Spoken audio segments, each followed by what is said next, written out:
Welcome to the second season of the GEO Dialogue Series. My name is Lilja Bye, and I'm honored to, on behalf of the GEO Data Working Group, to be your host today. With me, I have ODC's Marie-Françoise Voidrot, just like in the first season, and also, per usual, we have a very competent panel of speakers. We start with a summary of the first dialogue series dedicated to open data sharing and the GEO data management principles. Then we will switch over to this new series that will be dedicated to the open knowledge statement, and that will be Marie-Françoise who will be doing that introduction to you. Then we will go a little bit back and forth with Gilberto Camara to see how the concept of the knowledge, open knowledge statement came about, and the GEO Knowledge Hub, etc. And then we are going to look at a couple of examples. The first one is stepping up open science with open air. That will be done by Julia. And then we are going to ease us a pathway to open innovation in Earth observation by Stephanie. And we have ample time for discussion. We want to engage with you. We want you to actually having a dialogue and create this community. So first, some house rules. When we are not speaking, please remember to mute your microphone. And when you want to speak, first of all, we encourage you to comment and ask questions in the chat. And we will also in the discussion, we ask you to raise your hand so that we can hear what you are giving you the floor and hear what you have to say. Other than that, sit back and enjoy the GEO Dialogue series. Now, my name is Lilja Bye. I come from Norway. I have been a member of the GEO community since its very beginning and have had many different roles. Now I'm a member of the GEO Data Working Group. I've been in the program board, and I just simply love working with data and transforming data to knowledge and information. So just a few words for those of you who don't know GEO. It's a group on Earth observation, GEO. The vision is to create a future where Earth observation and information are coordinated, comprehensive, and sustained to inform decisions and actions that benefit humankind. And very shortly, there are two ways that GEO is working, or two components of GEO's work. And that is that we are, the network is having a convening power so that we can coordinate between many different partners across the world. And what we are talking about in the dialogue series is to promote open and coordinated and sustained sharing of data, information, and now knowledge about the Earth. Very quick, a few numbers. We cover the entire world, 7 continents, 140 participating organizations, such as ESA, that we'll be presenting today, 114 member countries, and we have 19 associate.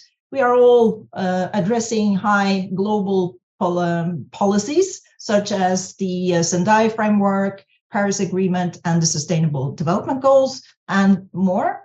Coming very quickly to the GEO Data Working Group. This is one of the activities in GEO, and we have divided our work in 3 sections, so subgroups. One addressing in situ data, because that's very important to have in addition to space-based data. So Earth observations in GEO is actually all types of data, space, in situ, and model data. We have the data sharing and data management principles subgroup, and law and policy. And you will hear more about all this during the dialogue series. The motivation for us is to advocate these data sharing and management principles, and also to engage with the community. So here we are working on establishing or enhancing and enlarging this community. And we also want to deliver concrete results and make them available. These are the data sharing principles, which is the core cornerstone for building a success global Earth observation system of systems, GEOS. We want data to be open by default. We want it to be accessible without charge or restrictions. at least with minimum restrictions and to use, and also to as low cost as possible, and also with a minimum time delay. So very short, the GEO data sharing principles. To help with that and data management in general, we also developed data management principles, and this was addressed in the 2022 dialogue series. And you see here the overview of these principles: discoverability, accessibility, usability with 4 sub-principles, preservation, and curation. So this is the entire data management principles, and those were revised in 2022, and that's one of the reasons we wanted to have this first dialogue series. The perspective and the structure of the dialogue series was to look at all of these principles and apply a perspective from in situ and from law and policy, such as licenses, and we will come back to that also in this year much more.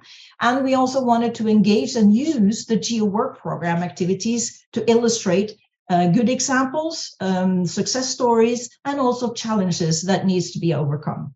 So the structure overall was that we had a theory, so that was the principles, and we had examples, and we also compared our GEO principles with other principles such as fair, care, and trust. And we found that there are great complementarity, and altogether this will be helpful for us when we are transforming data and information to knowledge. So we had a dialogue roadmap. It was very intense. In 8 weeks, we had 8 dialogues, and it was dedicated to, well, first we started with the data life cycle, so that we created this common understanding of the life cycle of data. And then we started with the sharing principles before we went through each of the data management principles. Here you might recognize several people. We had a great resource for experts to use to highlight the different aspects of data sharing and data management.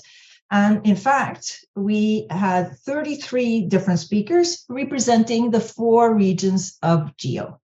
And moreover, you see here the red the squares is indicating that we were covering most part of the GEO work program, so the activities that we are doing in GEO. And we had 13 member countries contributing, and also a number of participating organizations. So we try to engage as widely as possible. Now, the GEOS, the Global Earth Observation System was complemented with the GEO Knowledge Hub, and it's a central-based digital library providing access to Earth observations, applications, information, the knowledge, and the best practices by the GEO work program activities.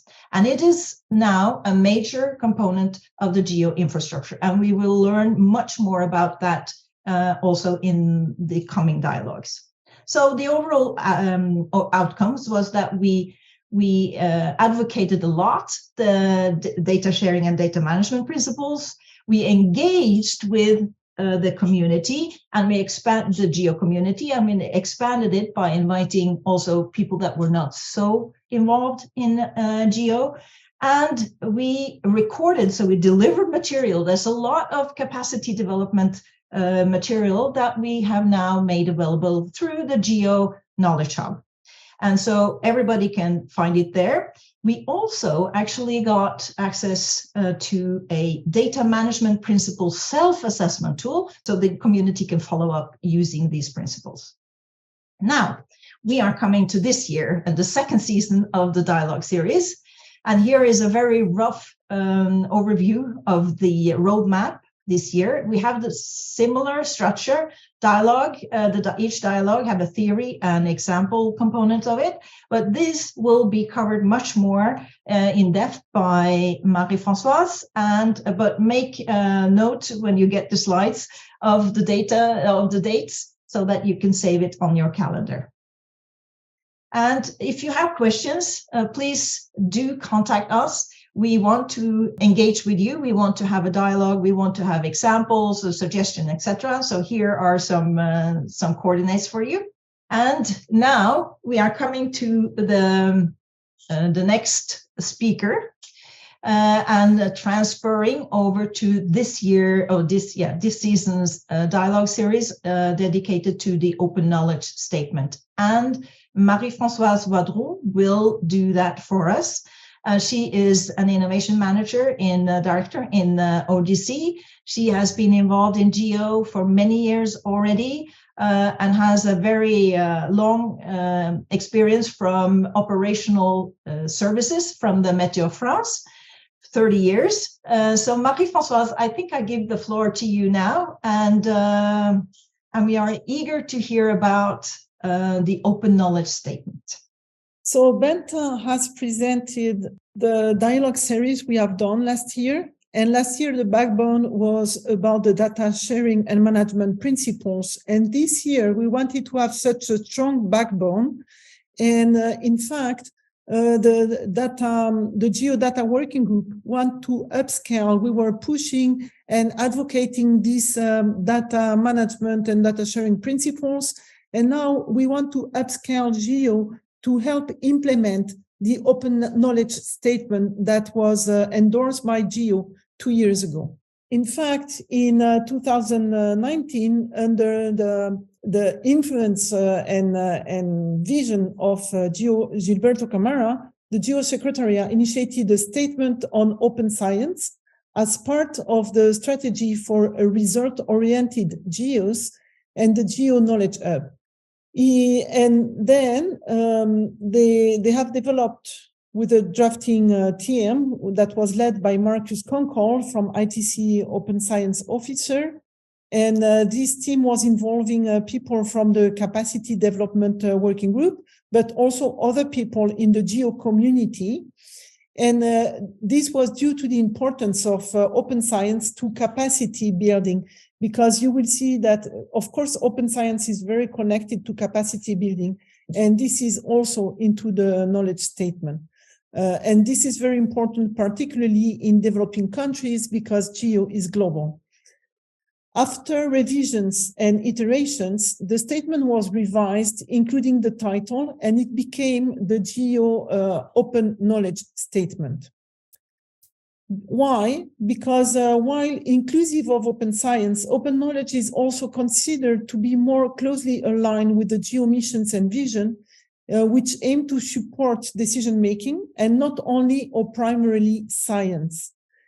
So the statement provides a rationale and impetus for the open context of activities of the GEO work program and the GEO community, and the results of which will then be made accessible through the GEO Knowledge Hub. And this connects all together. And you have up the link to the GEO Knowledge Statement. So in fact, what is the definition of open knowledge? We take as a start the definition which has been given by the Open Knowledge Foundation that says that knowledge that is free to use, reuse, and redistribute without legal, social, or technological restriction may be defined as open knowledge. And this is really a very strong baseline to collaborative work and to build collaborative solutions and approach and community where interoperability will be maximized. So the open knowledge statement, first to open science, because I said before it was the starting point, but it also includes open access, citizen and participatory science, open data, open reproducible research, open software, open infrastructure, open hardware, open education, open evaluation, and diversity of knowledge. Open education, open evaluation, we have said before, we want to work for all the countries, including the developing countries, but open education is also needed in our countries. It's needed everywhere. And so this relies also on open licenses like the Creative Commons. The open software, open infrastructures also rely on open standards, and this is also why OGC is participating in that. So the dialogue series we have selected because we wanted to have more or less the same amount of dialogues. We have a little bit, it's our choice to gather, to address sometimes several topics into the same dialogue. And for instance, on the first one, we will address open knowledge. This is what we are doing here, the statement, but also what it can be, and the open science, because there has been so many discussions about the difference and why to go to open knowledge. It is important when we start to clarify the difference between both. Then we will have open data and open access, open reproducible research, open software and open infrastructure, and open hardware. Here, we will have a very important workshop organized by GEO, which is the Open Data, Open Knowledge workshop, and we will talk about it a bit later. Then, of course, open education. As we said, we want to be inclusive, we want to be accessible to all, we want to be fair to everyone from all the countries, diversity of knowledge, and overarching goal. And the goal here is really to be able to have a large community to think about what can be open knowledge in practice for GEO. Can we reach the point where we will be able to draft some implementation guidelines? We want to clarify this global framework of strategies towards open knowledge to all and share that. This means that, again, each dialogue will try to include theory and examples. It might be more difficult maybe to have examples, but I don't think so, because all these different open something have been addressed somewhere. And so I'm quite confident that we will find some interesting and relevant examples there. So today the focus so if you go to the statement, each of these open approaches and strategy are described into the statement. But today we are going to focus on the open science. So in each dialogue, we will remind how it is defined into the statement. And this is how open science is defined into the GEO open knowledge statement. So openness in science is a fundamental requirement to ensure the integrity of research, accelerate scientific progress, and disseminate knowledge among scientists, decision makers, and the general public. In this context, open science is an umbrella term comprising a set of practices to share scientific knowledge by making all stages of the research processes findable, accessible, and reusable, which is fair, So making research and knowledge fair and science fair here. As open science becomes the new norm across disciplines, it creates a scientific landscape that opens up the research process and allows everyone to verify, understand, and adopt new research results. Furthermore, we endorse the San Francisco Declaration on Research Assessment to evaluate the scholars' scientific outputs and impacts. We are ready here to start this first dialogue. You know now what we want to achieve with the dialogues. We build on the experience of what we have done last year. We want to push the GEO data working group to upscale GEO from open data to open knowledge. And we are going to review all these different strategies to go towards open knowledge to see how this can be implemented in GEO. And I'm very happy to give the floor to Gilberto, because all this is the implementation of his vision that he brought to GEO. But between a vision and a very strong idea and its implementation, you can need to have some delay, and growing the community is also what we want to do here. I'm not sure everybody knows about you. So Gilberto Camara, he is from Brazil, works at INPE. He is a researcher in geoinformatics and GIS science, spatial data science, and land use modeling. And I know, Gilberto, you were also deeply involved in deforestation earlier, at least, because you have the Brazilian Amazon rainforest. Gilberto is well known in the GEO community because he is our former director of the GEO Secretariat. And as Marie-Françoise was saying, he was voicing and introducing the development of the concept of the GEO Knowledge Hub, and in general interested in open science. Gilberto, we are looking forward to hear what you have to say about the story. of openness in GEO. So good day to everyone, and many thanks to Marie-Françoise, to Bente for hosting me, inviting me to this nice, and welcome to my other speakers. Thanks to Florian, and thanks to all in the Secretariat.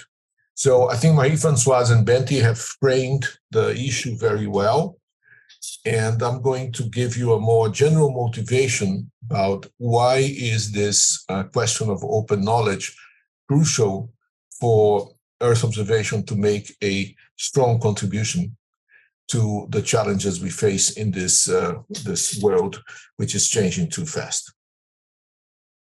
So, first point is to always remember there is at the Rio Summit, it's now 30 years ago, we were discussing the same issues, and this declaration states what is the aim that actually led to GEO later, is that environmental issues are an important question. They're best handled with the participation of all citizens, and each individual shall have appropriate access to information concerning the environment. Not only the cognoscenti, not only the controllers, but the whole of society. Now, there is nowadays, as we have seen, a lot of interest in artificial intelligence and claims being made about anything about from translation, from chatbots, and I'm sure that you have tried or maybe have seen about ChatGPT. And then there's recently claims that, of course, we're going to link ChatGPT with environmental data and everything is going to be fine. And I always say no. There is a deep and important reason for that. The deep and important reason for that, why language models are successful, is because language models are, language is its own meta language. So we describe the words using words. Now, GEO or Earth observation, the meta language of Earth observation, the actual data in numbers, and we give names to things in nature. And our cultures differ in the ways we assign and the applications we assign those names. So it's like the Tower of Babel. In fact, we have an insurmountable problem of Tower of Babel. Why is this? Because when we deal with Earth observation data, in the end, we give names to things. That's what we call wisdom. I mean, from data to knowledge means that in a certain point, we give a name to that phenomena where this is natural disaster, this is the savanna, this is a deforestation, this is agriculture, and so on. And what happens in the end is that degradation of properties in the world. Nature is complex. Nature is difficult to understand, and nature is more complex than the human mind can fathom. So what we do, we come with a small number of categories, and we say, okay, the world fits into my old forest, but there's lots of forests, and there's lots of types of things. So we will never map perfectly nature into our worlds of objects. So trying to fit everything, to cram everything into a small set of words and claim that these are universal will not work. And let me give you a clear example. Brazil has a huge area, and so Africa, seem very similar to the African savannas. Well, these are natural savannas, which are very important for the biodiversity, for the conservation of nature, and for controlling emissions. Now, in many areas of Brazil, not so in Africa, there has been an invasion of exogenous species which are used for pasture. And pasture is different from the natural vegetation. Pasture is actually exogenous. It reduces the biodiversity, and it shows the presence of humans which are destroying the biodiversity and using basically for cattle raising. Now, can we, from the point of view of decision making. Do we need the distinction between pasture and savanna? Absolutely. If we don't have this distinction, we cannot understand how humans are destroying the biodiversity of the natural savannas. Now, we have efforts such as, very commendable efforts, such as the latest world cover 10-meter data. Now, the world cover 10-meter data attempts to solve the Tower of Babel by cramming the word in a set of classes. Does it solve the Tower of Babel? No, it doesn't. So you see two maps here of the same region, of the same data, 2020, 2020, one from ESA World Cover, the other one from our Brazilian, classification of the same savannas. And you see the yellow area is universally classified by the ESA World Cover as grasslands. In other words, the ESA World Cover map mixes natural savannas with pasture. And the bottom line is the one done by Brazil, where we distinguish between the sort of light yellow area, which are really pasture, where humans have destroyed the natural savannas, and the light blue, light green, which are the natural savannas. They look like pasture, but they're not pasture, and they're different, and it's fundamental to the understanding of biodiversity in Brazil that we distinguish these two pastures. So bottom line, it's up in the eyes of the beholder to solve the Tower of Babel problem. It's hard to solve the Tower of Babel problem by producing a single or global maps. So in a certain sense, we need to empower end users to use the full set of data that we have. So in that sense, local knowledge is essential to understand the ecosystems and to derive the actual information from the free data that is available. So the Bible, for one, sits right, that God has given us the power of language, but not the power of unifying these concepts. And furthermore, our concepts do not at all convey the complexity and the diversity of nature and the diversity of our human intervention in nature, which is now one of serious problems that we face.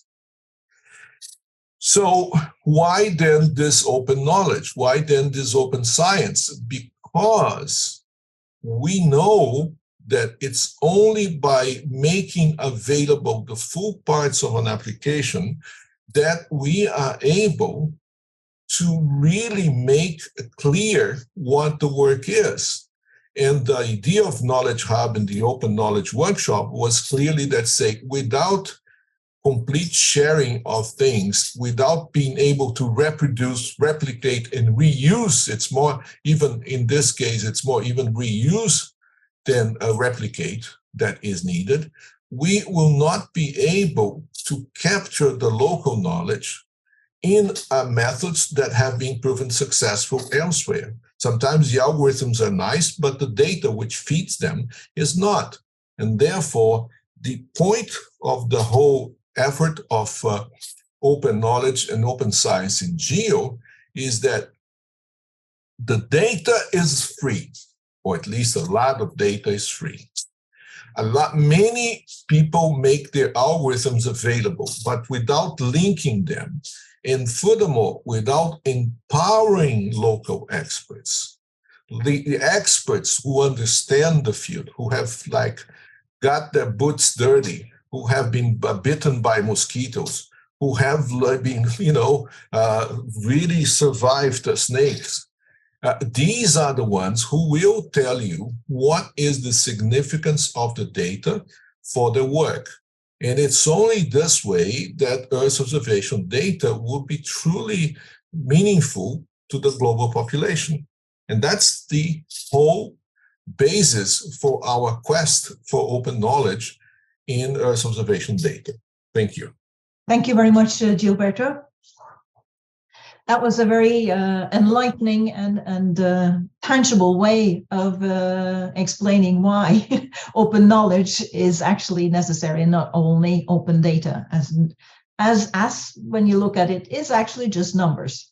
So with that, Gilberto, we will definitely come back and discuss more these concepts after we have heard some examples from Julia and Stephanie. Very nice to have you here, Julia.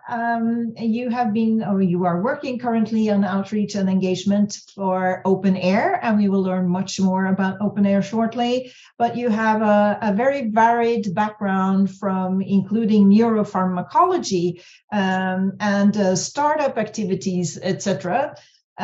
So we are excited to hear what open science is in the context of Open Air, and how this came about.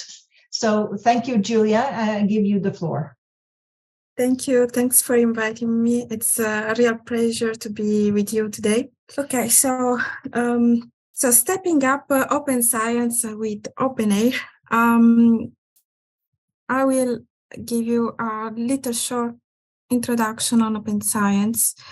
So open science is a movement that is present from several years, but during the last 5 years, the UNESCO decided to make clear what open science is by producing the recommendation on open science. In the reality, open science encompasses different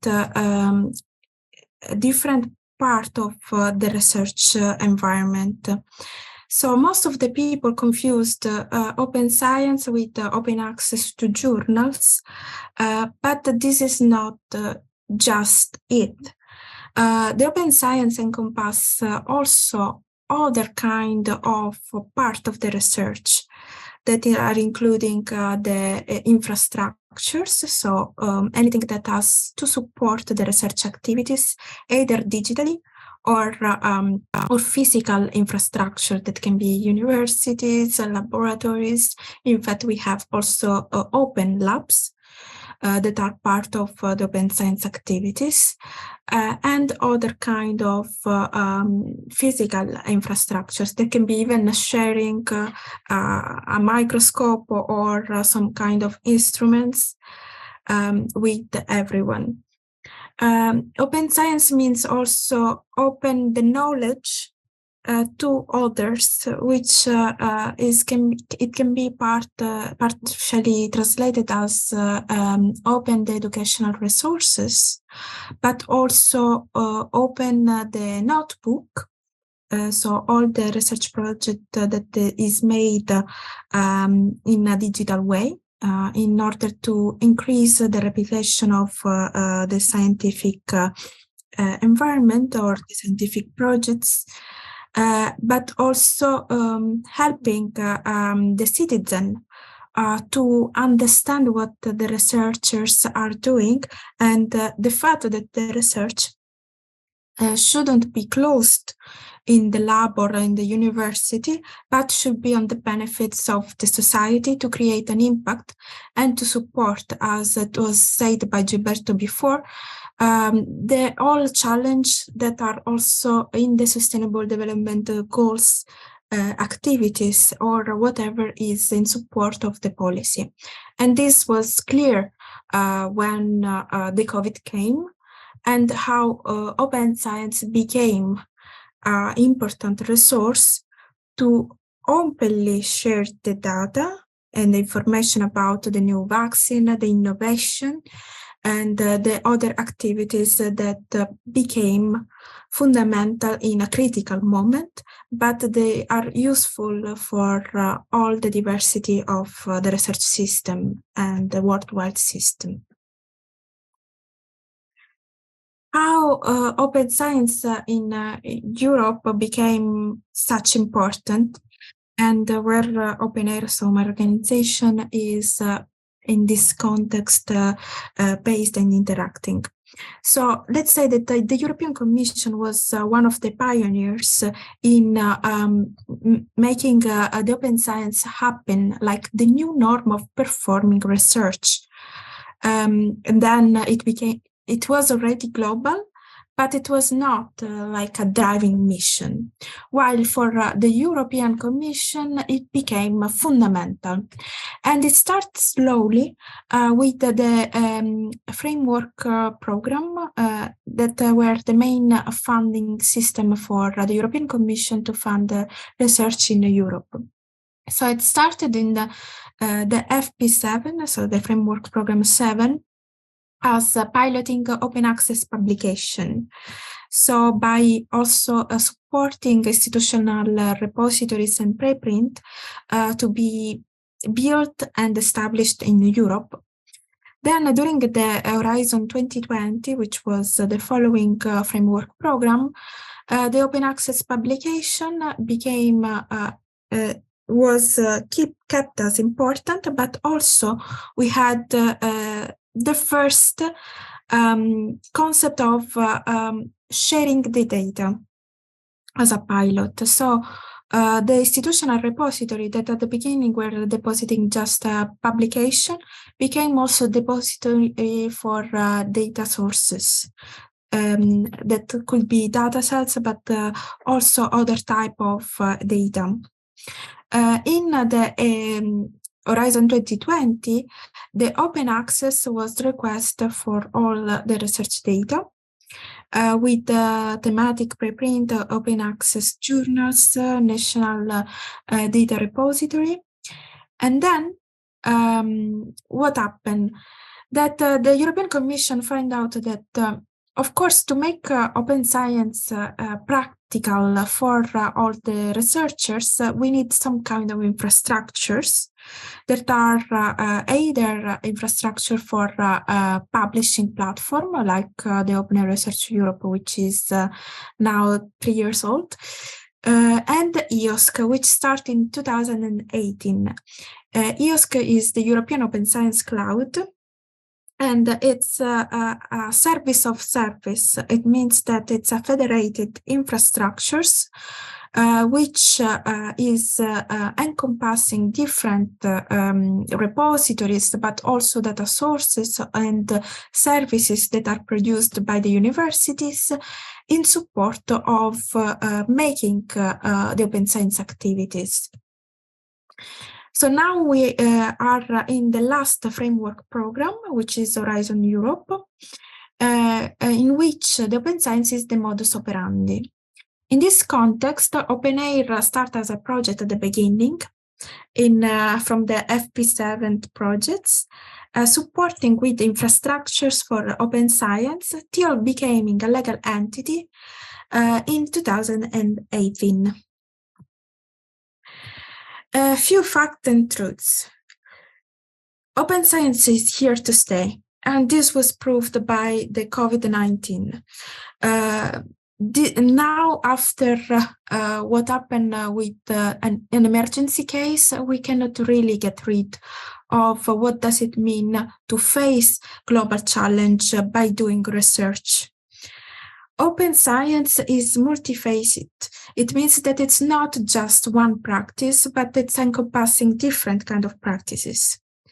And then, on the contrary of a lot of people are thinking, open science is having a cost. So it needs long-term investments from the policymakers, the countries, and also the institutional levels that has to make sure that the scientists and the researchers are making the effort to make everything transparent, reproducible, findable, accessible, and interoperable, and reusable, the research. So, as I said, the institutional approach is crucial, and open science requires also an holistic approach. Tools, incentives, assessment to become a win-win practice. We want to put researchers in the middle of this holy grail, but we need, of course, to target all the different actors that are part of the research ecosystem. There are new ways of performing science through open science. Everything is digital, it's big, and it's connected. So these figures are showing you the research life cycle. The research life cycle, if you think about it, it's the planning of the research. It's discovering and collect to make an assessment of the data sources and what is already been done. The process is meaning how to make the data available to everyone in order to protect and be compliant with the legal constraints that have, of course, to be balanced. Publishing the research is important, how to make it in a good way in open access, and how be compliant and be more accessible for the FAIR principle, so findable, accessible, interoperable, and reusable. And then we have the archiving. So even if you are publishing your articles, your manuscript, your data in closed platforms like publishing venues, you can still archiving and make it open if you retain your intellectual property with the journal. And then assessment. The assessment is really crucial, and this is something that was mentioned before by Gilberto. What OpenAIRE does is that we have services and tools to support you in all these research life cycle activities. So if you're interested to make it practical, let me know, and in the future we will work together and understand your needs and find the right possibilities for you to work and make sure that your institution, your policy are aligned with the service and how we can make it easy for the research community of GEO. So the scholarly communication is passing from a traditional way and closed way to something that has no barriers anymore.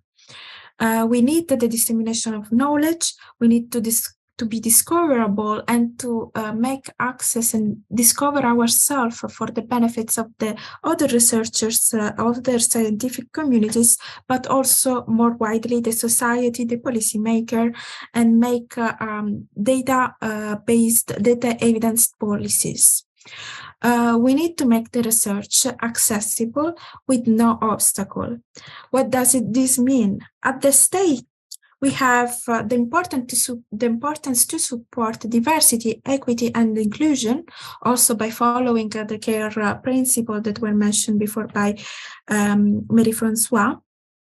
But also, of course, the researchers need to own and having control and process their own data. So you need to know how to make the best with the licensing. And also, I am underlining this. Open science is not for free and requires investment. And this has to be clear all the time. That is not the process in which you are alone. OpenAIRE Anche was established in 2018 as a non-profit organization. We are scholarly communication infrastructures that brings together human resources that are called that are present in National Open Access Desk, present in all the countries in Europe that you can see here on the right in the map. We have, it's made by advanced ICT services, so we support with technology the open science activities. Our headquarters is in Greece, and we have a virtual office because some of us are based in different countries. So at the moment I'm based in Paris, but I have other colleagues in Germany or in the UK and in Greece, in Portugal, and so on. So We are more or less everywhere in Europe, and we are always here to support, but also we are making a collaboration outside of Europe with several of our services. So OpenAIRE has published a strategy and our commitment to facilitate open science. And if you want, you can go to our website and dive a little bit deeper in what are our commitment for open science, our vision and our mission. And in particular, we have 5 priorities for these 5 years, which is to support with infrastructures the open scholarly communication. We provide data and service quality assurance. We support in making a responsible research and career assessment, which includes open science. We support the innovation in research communication and dissemination. We support and we make actually possible the monitoring of the uptake of open science policies. We have 3 action lines. We do with services, with training, and with alignment with policies. And of course, we would like to partner also with the GEO community and make the best after this presentation to be with you. There are several steps in which OpenAIRE can support open science, and here the main 6 ones, which is how to adopt the open science policy. We can provide you a policy checklist, how to link your repositories, open access journal that are of the reference for your community, how to make interoperable the infrastructures that you have already in your university, in your community. We help in publishing research in the open environment to make sure that you have a hub that in which people can discover and share without any kind of barriers, how to monitor the research outcome, and the open science policy that you want to achieve at the end of the project or in your strategy forecast. And then we provide also support for training students, staff, and research to perform open science. The OpenAIRE service are here for helping in access to knowledge for that is fundamental for everybody. So how we drive the change and we create the opportunities, it's thanks to open science. What we do is designing, building, and customize with you several services. We are service providers, but all the services are owned by some universities, and they are interoperable, and we make them interoperable for all the communities. The main backbone service of OpenAIRE is called OpenAIRE Graph. What we do is a collection of different entities. So with the persistent identifiers, probably most of you as researchers are much more familiar with the ORCID and with the DOI.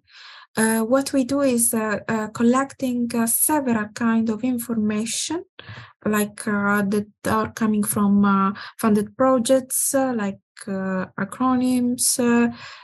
We do text data mining to put everything together.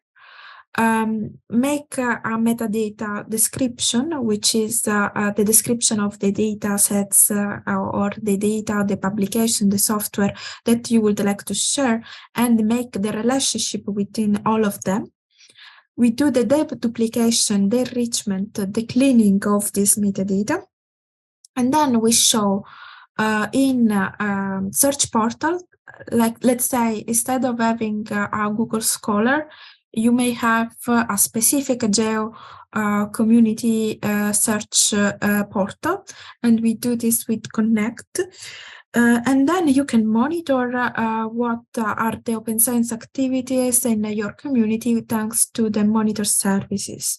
You can also develop your own visualization tool if you have research that you would like to perform together with several partners worldwide. And this can be the infrastructure to really show and operate how transparent, inclusive, and reproducible your research is. So the research graph is open data sets with millions of publication, research data, software items, data, and other organizations. Everything is collected with citations, semantics, and other activities. So by being compliant with OpenAIRE, we have some guidelines to how to register and make the data available to everybody.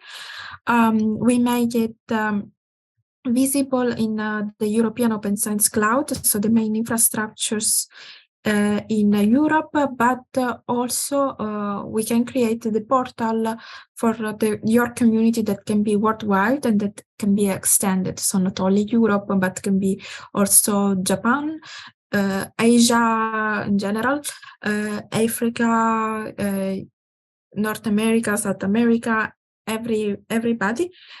In fact, the OpenAIRE guidelines are adopted not only in Europe, but also in South America with La Referencia.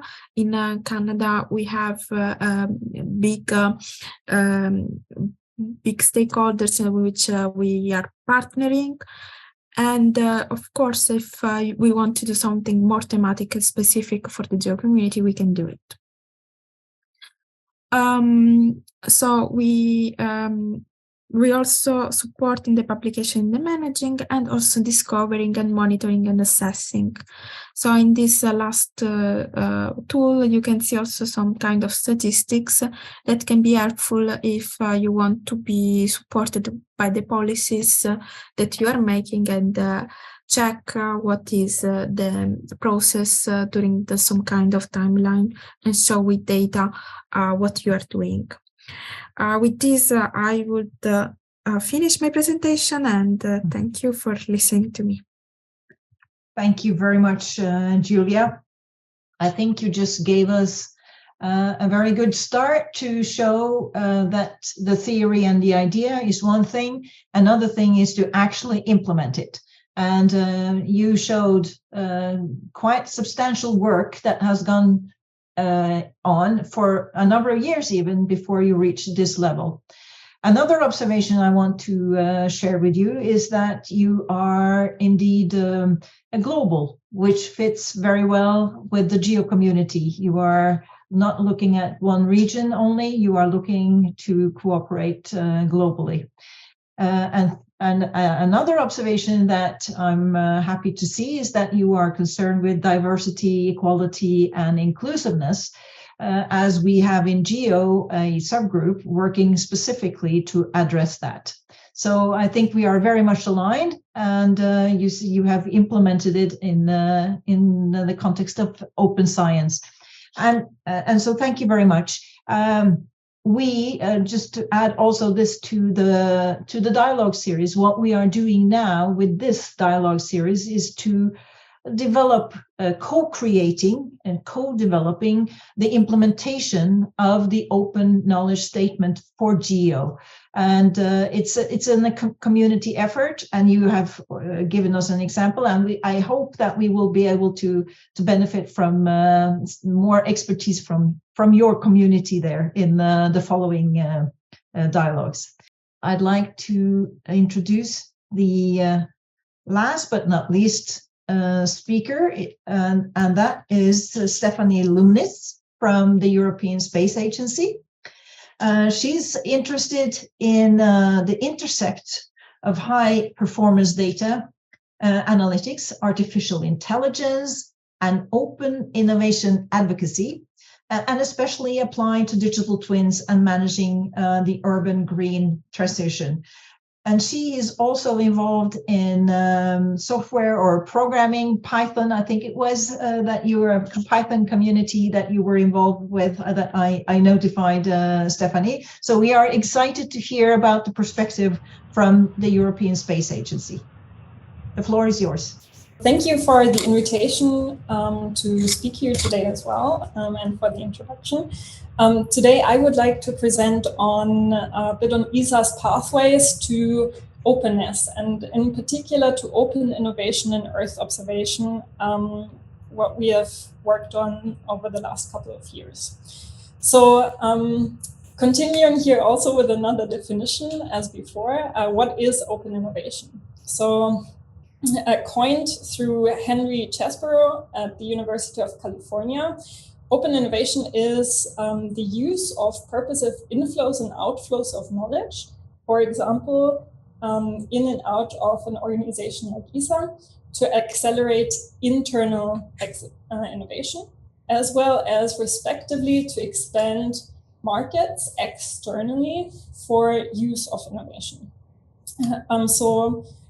As described before, we have three key aspects here. So we have a broad and effective community engagement, for example, through open data, open access practices, open publishing, open infrastructure.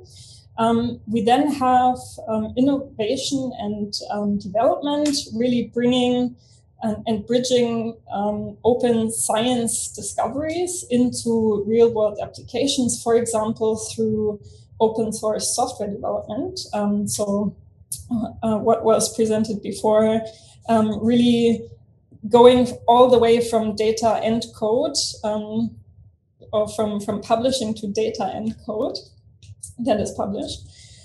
Plus, more downstream even for us in Earth observation, we also have the opportunity through open innovation to evolve existing products and maybe even discover new business models.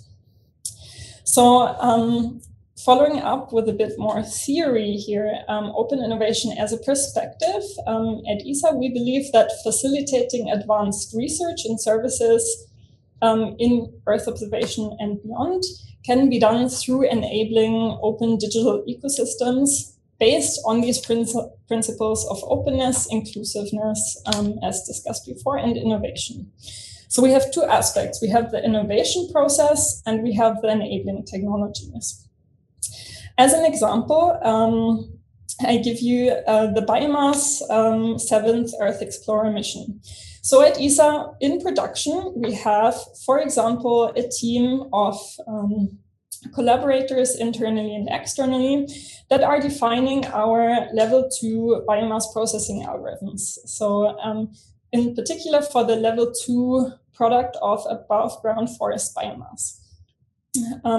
We then have, again, a process for validation of these algorithms. So this can be done in the open, it can be done in the closed, but there is this community validation aspect so far. And last but not least, having basically validated these data products, we then have the option of using these data products in society, in policy, and so on and so forth. So this is the general innovation process. Then we have enabling technologies that support making this innovation process, for example, a bit more open. So we have infrastructure, we have these open platforms, we have, for example, the new Copernicus data access ecosystem that allows this innovation process to be moved more towards the open side. We then have the important aspect of reproducibility or even reusability with principles and standards that try to pass on in science what is done. And we also have this aspect, though, of governance and community. So the question of which licenses to use, where then IPR is, how collaborations could work. And in practice, today I would like to introduce to you two developments that have happened over the past 4 or 5 years at ESA that are trying to bring this innovation process and these enabling technologies in the open. The first one is BioPal, the Biomass Product Algorithm Laboratory, and the second one is the Multi-Mission Algorithm and Analysis Platform, the MAP. So again, both of those projects are happening under our next Earth Explorer, launched to be 2024, the Biomass mission, ESA's forest mission, with the aim of quantifying above ground forest biomass globally as a level 2 and level 3 data product. So now imagine we had this team define this first processing algorithm as an open source software project called BioPal. So BioPal is actually a real project hosted on GitHub. You can access it through this QR code in the right upper corner. And BioPal contains basically, as an open source software library, components of this official processing algorithm that is operationally used for generating biomass level 2 data products. This now raw data coming from biomass in combination with the software suite BioPal could be, for example, used on the multi-mission algorithm and analysis platform, which is also free to use and provides both computing power and easy access to biomass and also JEDI and NISA data, and allows users to go in, try out BioPal, for example, install BioPal there, try it out for themselves. Maybe even if you're familiar with the open source software contributing lifecycle, to plug in your own biomass algorithm, exchange it, maybe report this back to the open BioPal team through open communications channels such as GitHub, and make a suggestion to update this algorithm because who knows, maybe you found a scientific novel model that allows a more accurate representation of above ground biomass.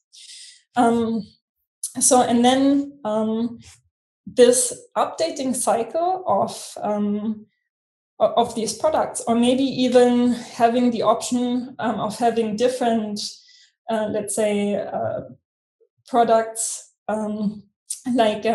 products that also not only include biomass data, but also JEDI and NISA data together, really allow for this open scientific discovery process that make, for us, biomass a success and show open innovation internally in terms of updating an official operational satellite data processor. So, of course, open innovation, this type of setup comes with challenges. And these challenges, I think, maybe we all know, are ongoing challenges. And for some of them, we already have answers. Others sometimes need a bit more in-depth looking. So in these enabling technology innovation processes, we, for example, still have aspects we need to look at, such as how can operational requirements we have from the agency be met in open source projects, which Julia actually really nicely mentioned before, is how can we ensure, for example, to quickly be able to dispatch a security fix, for example, if we're not the sole owner of this project. So it has something to do with governance as well. Then there's questions on what are actually the key performance indicators for software quality, open source software quality, maybe also open source communities, to make sure that our project survives in the long run. Then we have aspects of, for example, how to properly credit all the contributors that have contributed to this innovation cycle, and also are agency licensing schemes actually suitable for industry and research? So could somebody else build on top of biopower, for example, to use in another setting? So the question gets into permissive licensing, basically which court they are bound to these licenses. So there's quite a lot of details of licenses still. Then we have on the infrastructure side exactly this question: how do we design really inclusive services, and maybe also what aspects of open education do we have to offer to develop skill sets that are needed, for example, in open source software programming or projects. There is questions around how to incentivize still for publication and for opening up projects in terms of reproducibility. And last but not least, of course, it's also a big question how to set up projects such as biopower, for example, from the start to lower barriers and encourage for contributions from the outside. And I think these questions have several answers already, but there are still loads more to discover in this realm. So I'm looking forward to discussions here. And with that, I say thank you very much. And if you would like to join the biopulse, let me know. And I'm looking forward to the next 40 minutes thinking about these aspects with you. Thank you very much, Stephanie. That was a nice continuation from the science perspective. So you have both science and innovation and operations in ESA, of course. And yet another example of that implementing these ideas is not straightforward. So a lot of work is necessary to actually make this happen, to take action on it. And this is what we are doing, among others, with this dialogue series to help on that. With that, I will open the floor for comments and questions. And please do not be shy and do participate in the dialogue. Do you have questions, please?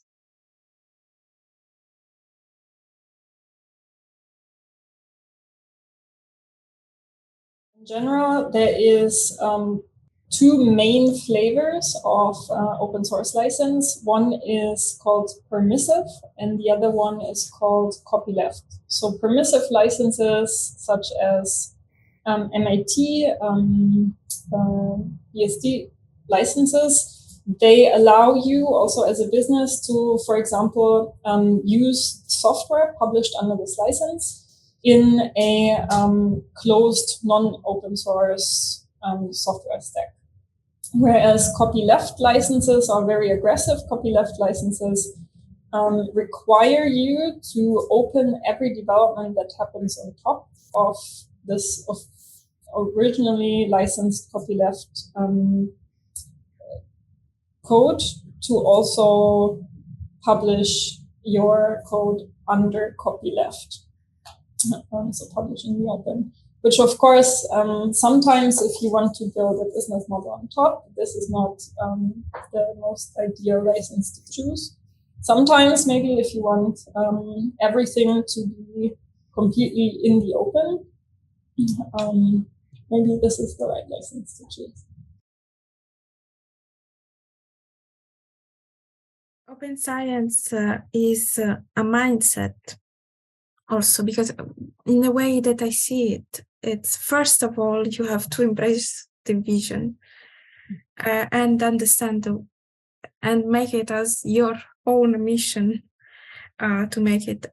I know that now the policymakers are making it mandatory because they said if we are investing in research and in science, we want that this science is on the benefits of the research community, but not only, also for making policy, also for overcoming different kind of challenge. Now, what we know is the research has many points of precarity. And sometimes to have a final publication that is perfect, that is how we like, that makes sense, that have an impact for the journal, because this is the way we are assessed at the moment. It may require much more time. So what we need to do is when we are publishing the research, to make it already available. And the process is in various parts of the research. So as I showed in my presentation, there are different parts of the research life cycle. So of course, if I'm not making available at least the metadata are the description of what I'm doing. Because maybe I have some licensing that are restricted for some part of my science and my research, which is okay, maybe because we are producing something that requires a patent or that requires other things. But at least I can say I'm working in this field and I'm working on this project. This project has this aim. And then someone else can search and can find this information about my research or my research group or what is doing, and at least they can contact. Open science means also being much more collaborative. So it's a mindset that you can learn by doing. So we are used to be closed, but actually even the GEO community is a proof that the researchers want to collaborate to make a stronger impact. So how we do it is, of course, following what you feel to do and what you don't feel, but also learning how to make the process by making sure that everything is findable, making sure that people can access, making sure that I can reuse this data, or I can interoperate with different systems, for instance, a visualization tool.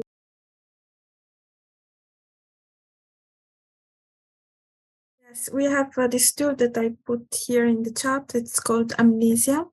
And this is helping in anonymize the data and make it open.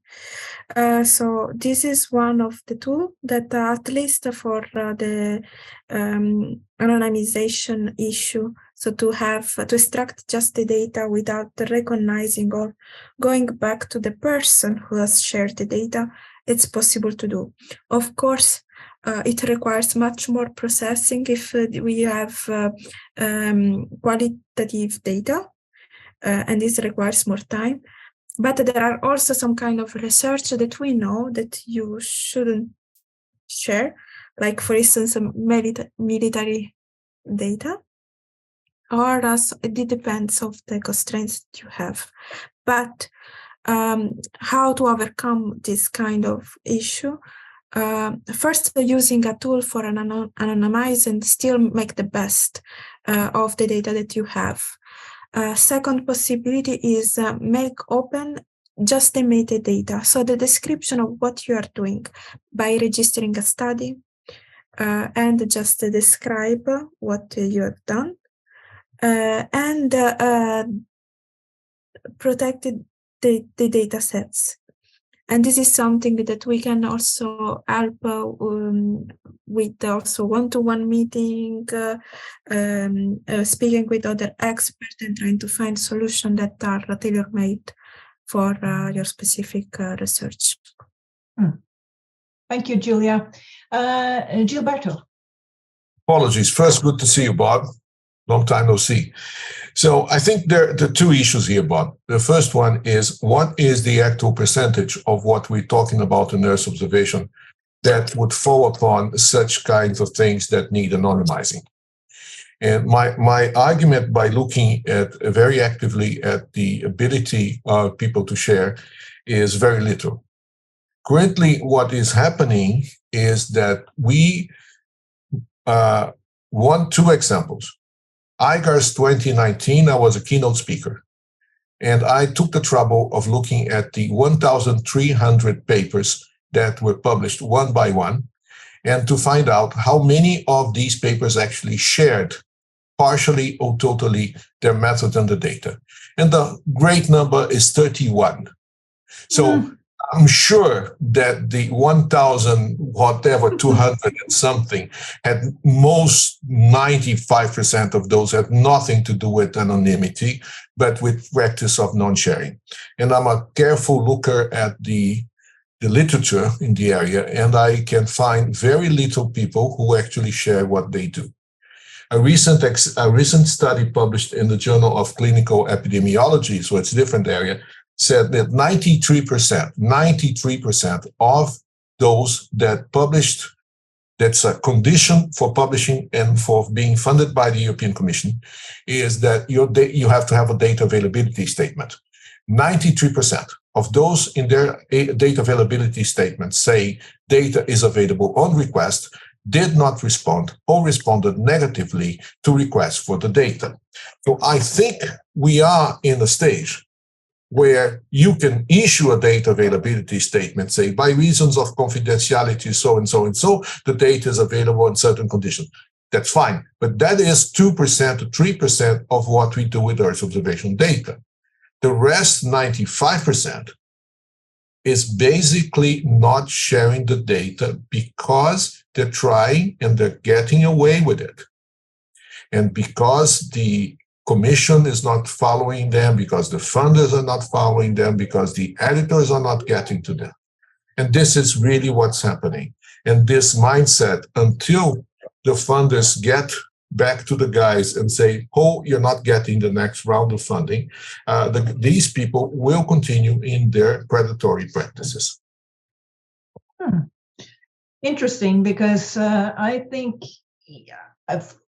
for as long as I can remember, that the scientific community in itself is all about sharing the results. So you have a discourse, scientific discussion. You publish, I publish, and that's open. So I thought that this was like old news. This concept of sharing scientific results, and what you are saying, Gilberto, is that in fact this is not happening, which is strange. And then it's a fact. You did the test. And another thing on data sharing, the research councils of the funders, they are actually, as you said, they are asking, that's a condition, that they should share also the data. And all the members and participating organizations of GEO, by the way, have agreed that they should be sharing.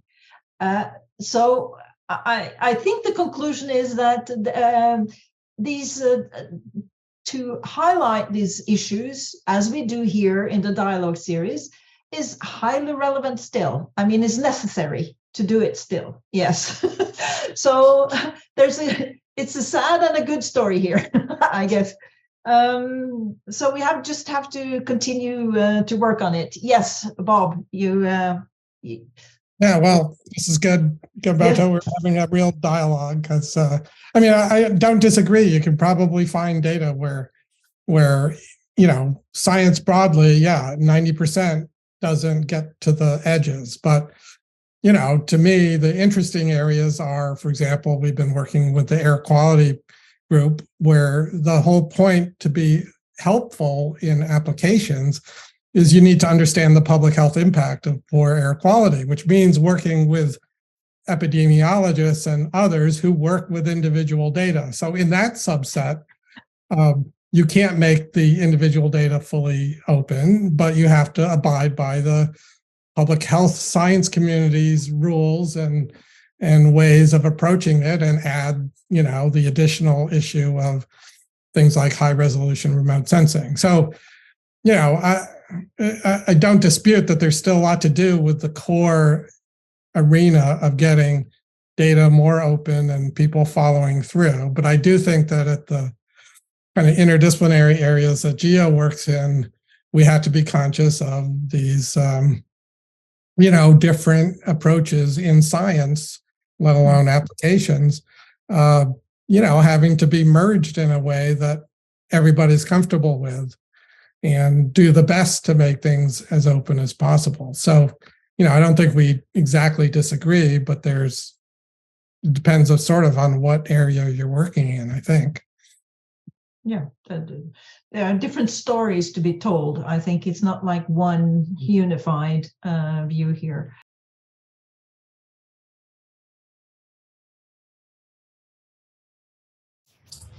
Yeah, I'd like to add, maybe this is like the big question between having something being reproducible and having something being reusable, because so in the example of health, basically, I wonder, maybe you can't publish your data, but if you have, for example, let's say a Jupyter notebook that explains your analysis flow with, a descriptor of this is how the variables that were measured in the data, not who was it, but this is, for example, in the model, the variables that went in.